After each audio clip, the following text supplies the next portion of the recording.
हमारे साथ बिहार के अररिया से लोकसभा सांसद प्रदीप कुमार सिंह जी है।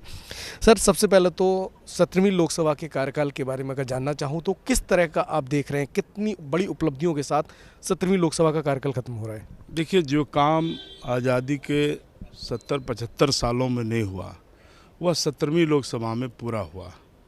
जैसे एक तो सामने देख रहे हैं कि भव्य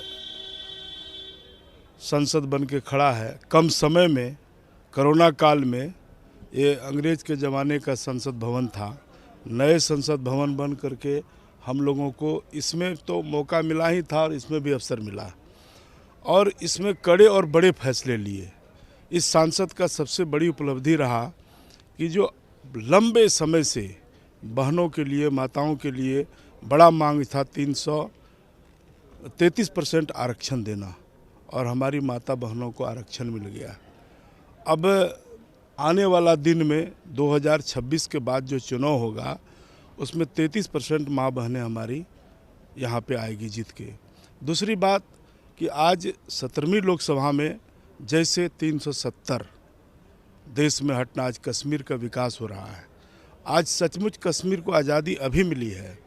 उसी प्रकार से आप 35 ये हटाना और हमारा जो विरासत था, जो 500 साल में किसी ने नहीं तय कर पाया, और प्रधानमंत्री अपने बुद्धि से और सुप्रीम कोर्ट के से फैसला के अनुसार देश में कहीं कोई वाद विवाद न होते हुए भव्य राम मंदिर बन के तैयार भी हो गया और देश को समर्पित भी हो गया। तो उपलब्धियां ही उपलब्धियां हैं।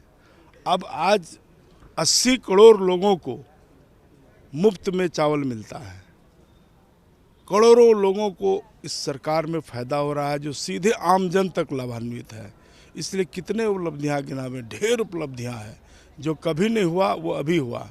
तो निश्चित रूप से आने वाला दिन में प्रधानमंत्री मोदी जी पर बहुत भरोसा है। आज पूरी दुनिया पीछे जा रही है। आर्थिक व्यवस्था, अर्थव्यवस्था देखिए पीछे जा रही है। सब चीज़ से लड़ते हुए विकास काम बाधित ना हुआ।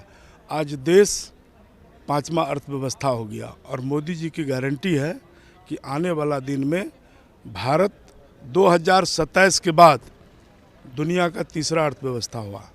तो एक तरफ अर्थव्यवस्था मजबूत हो रहा है, सेना की इच्छा शक्ति इतना मजबूत है कि आप देखते होंगे कि हम सब परिवार के साथ दिवाली मनाते हैं। प्रधानमंत्री सेना के साथ मिठाई खिलाते नज़र आते हैं, कभी चीन के बॉर्डर में तो कभी पाकिस्तान के बॉर्डर में। तो इस तरह का पहली बार आपने एक परिपाटी देखा होगा कि सेना का मनोबल को इतना बढ़ाया है कि अगर आज सरकार आदेश कर दे तो जाके लाहौर में झंडा फहरा सकता है। तो लड़ाई इच्छा शक्ति से होती है। तो सेना को हर तरह से मजबूत किया, आंतरिक ताकत। इसलिए आज विश्व के पटल में भारत का छवि सुंदर बना। G20 में आपने देखा ना, दुनिया सराहा।